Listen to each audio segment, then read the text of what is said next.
Peace be with you, dear friends. In the year 1998, one day I saw Father George Panakil, the director of Divine Retreat Center, shouting at a volunteer. When I heard it, the reason one coconut was misplaced. That was the reason he was shouting at volunteer. And I felt shame on this priest. Why? Because he is so stingy. He is so concerned about one coconut. That was maybe 3 rupees those days. That was in my mind and I left it and I forgot. But recently, Father George Panakil, the director of this retreat center, got transferred and he was sent out to UK. While he was going from the center, he took one small bag and 2 jodi dress of his and went. And that broke my heart because this priest was doing hard work day and night for the people and for the betterment of this institution or retreat center. But at the end of the day, even though the entire property was in his name, when he left the place, he took one small bag with 2 jodi dress and went. It broke my heart and the pain is still.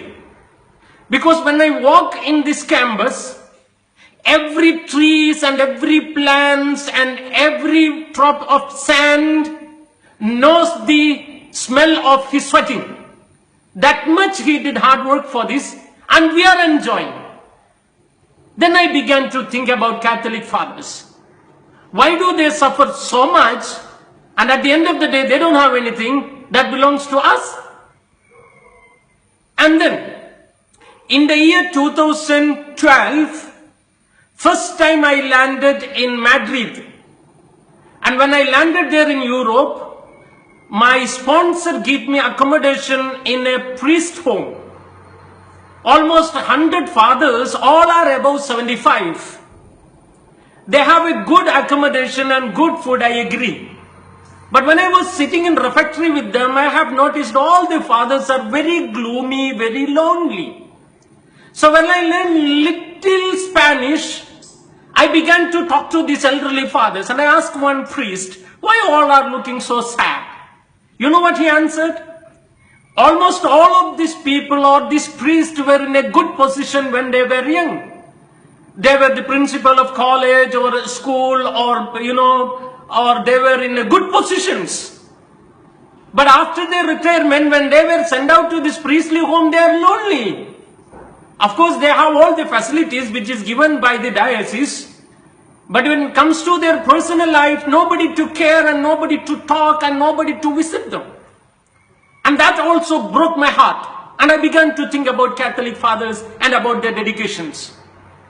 Recently, I read one article which is written by Brother Benny Punatara, the founder of Shalom Ministry. And he mentioned there one day he went to a priest home to visit a young priest who met with accident and he's resting.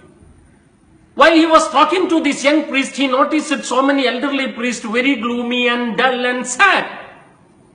And later on, one elderly priest began to speak to this brother saying that, brother, so yucky this young priest is. Every day so many people are coming to visit them. We are here 10 years, 15 years and nobody coming to visit us. It would have been better for us to die when we were young. My brothers and sisters, these fathers, they were working in your school, in your college or in your parish. And they did all their service for you and for your children, for your generation.